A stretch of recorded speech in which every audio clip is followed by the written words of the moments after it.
শান্ত ভাই তুমি রান্না করছো? হ, সংসার জীবনে প্রথম রান্না করছি। খায়া কও তো কেমন হয়েছে? দেখেন তো জামাই রান্না করছে কেমন হয়েছে। আব্বা রান্না ভালো হলে বকশিস দিবা।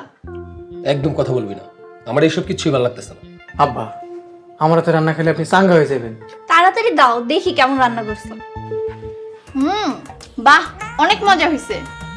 দুলা ভাই তুমি তো রান্না করে একদম উড়াই দিছো। আব্বা,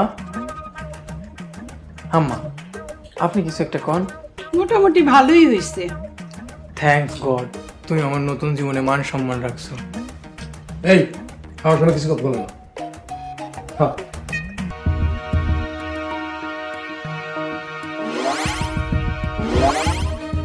এই এই বিস্তার করছো না কেন?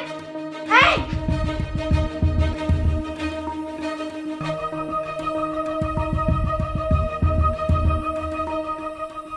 এই তুমি এখনো বিছানা রেডি করো নাই? না, বিছানা এখন রেডি করিনি। তুমি বিছানা রেডি করো না আমি ঘুমাবো কিভাবে?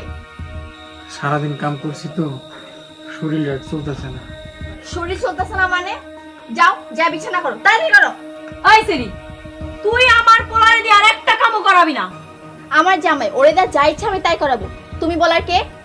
আমি শান্তর মা, ওরে আমি পেটে ধরছি, আমি কমু না কে কইব? আম্মা, তুমি ঘরে যাও, গিয়া ঘুমাও। ওই বইয়ের গোলাম, বইয়ের কাম করতে তো শরম করে না? আম্মা, তুমি যখন আব্বারে দিয়ে কাম করাও তখন কি তোমার শরম করে?